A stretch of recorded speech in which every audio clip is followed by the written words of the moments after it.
What's up, everybody, man? It's your boy, Mr. Duga, coming at y'all with another video, man. And today, man, I'm going to talk about a couple of moves that took place with the Philadelphia Eagles. You have the Philadelphia Eagles re-signing cornerback Ronald Darby to a one-year, I think, $8.5 million deal.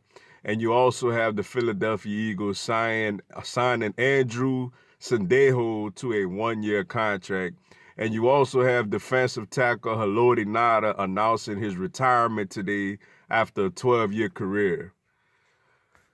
First, I'm going to start off with the Ronald Darby signing, man.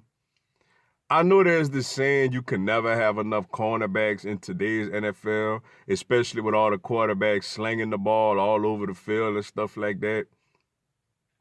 But to be honest with you, man, I'm not very big on this Ronald Darby signing, man. You know, for one, man, he's coming off of an ACL injury, which means, like, he not going to really be ready for the beginning of the season. And I like our young corners, man. I like Avantae Maddox a lot.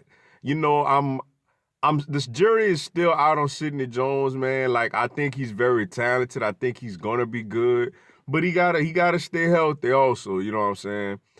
I think Douglas is a good, like, backup corner. Like, whenever one of the guys go down and we need somebody to come in, I think he's very, very good in that role. You know, I'm not a big Jalen Mills guy, but he does give some, decent depth to the cornerback position. And I like, it appears that we're going to bring Crevon Leblanc back. I ain't see nothing about us letting him go or him signing nowhere else. And I like Crevon LeBlanc a lot in the slot, you know. And Darby, man, coming into last year, man, we thought he was going to be, like, really, really good, possibly even have a Pro Bowl season.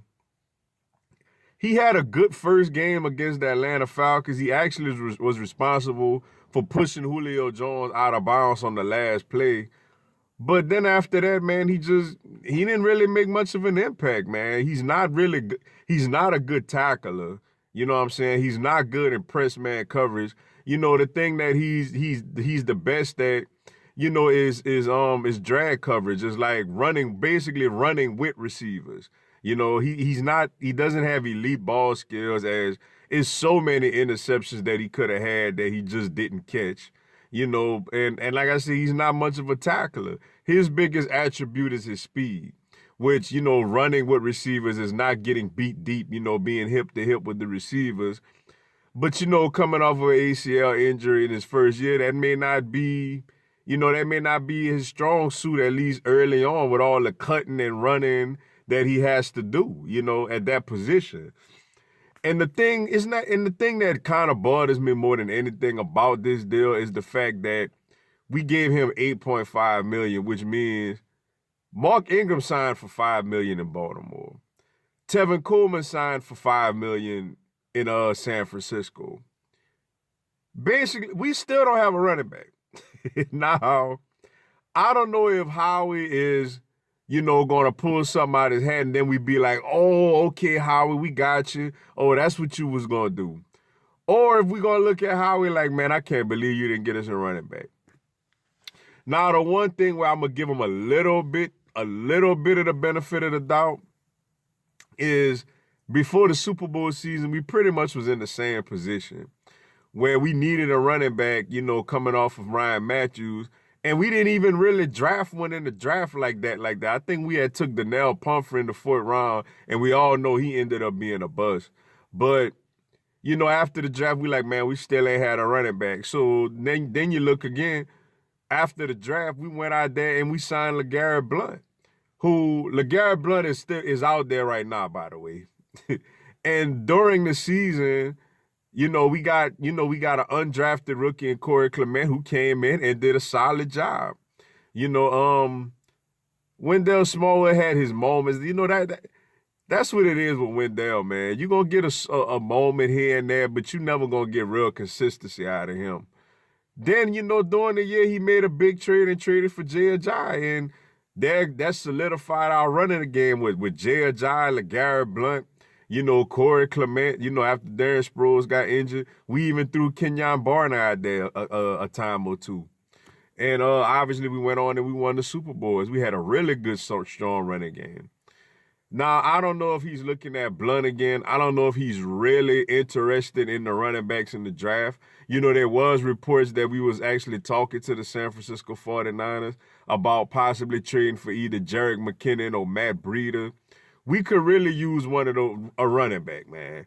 So the fact that we gave a corner coming off of an ACL that, you know, it's okay to have, but we didn't really need, over running backs that we desperately need, that's at least that's around $3 million less. You know, it does make me scratch my head a little bit, but you know, we got to give Howard the benefit of the doubt, which I will on this next move, man. As we also went out there and we signed Andrew Sendejo to a 1-year deal from the Minnesota Vikings. I actually like this pickup. You know, granted, what we all mostly know him for is in the NFC Championship game, man, LaGarette Blount just ran right through him to get our second touchdown to put us up 14-7 in that game.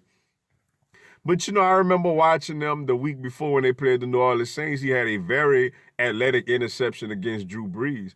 He's an okay safety, man. He's solid. You know, he's 31, which means he's not really young, but he's not that old. You know what I'm saying? And then I think with our third safety role, we've been having Corey Graham in that position the last couple of years.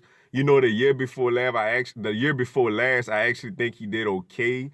Basically, with the exception of the Super Bowl, was getting, you know, beat by Gronk, which, I mean, who ain't gonna get beat by Gronk? But I think last year he wasn't very good, man. You know, he just really was not good at all last year. Most notably, the biggest blunder he had, 4th and 15 against the Tennessee Titans, where he just let the receiver have a free space right at the sticks to get an easy first down. You know, I mean, I liked his leadership. I liked his knowledge of the defense. But Andrew Sendejo, man, this is a guy who is a starting safety.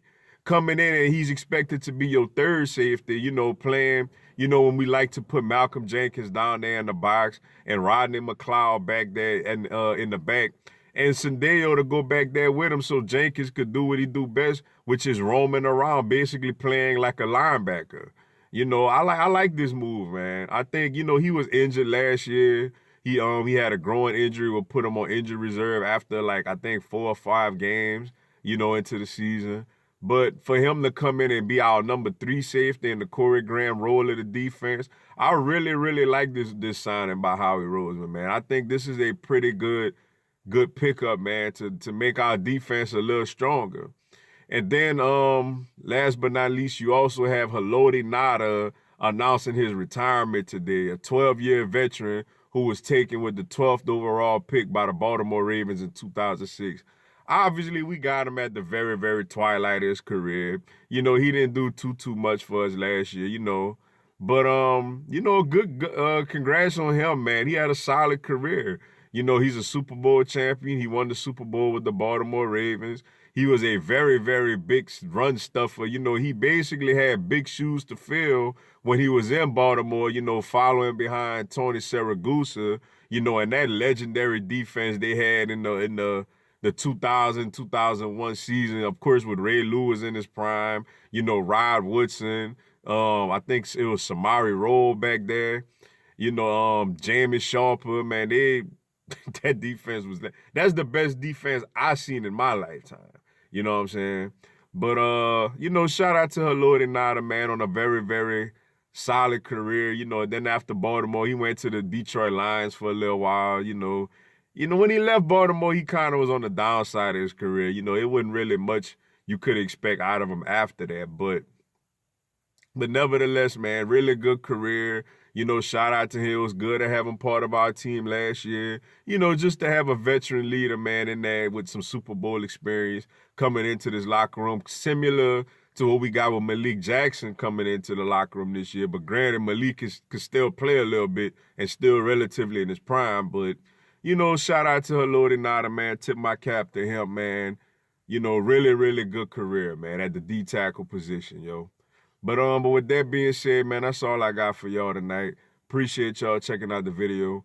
Go and give me a subscribe, man. I'm going to have Philadelphia Eagles and NFL content throughout the year. Y'all have a blessed one. Fly, Eagles, fly.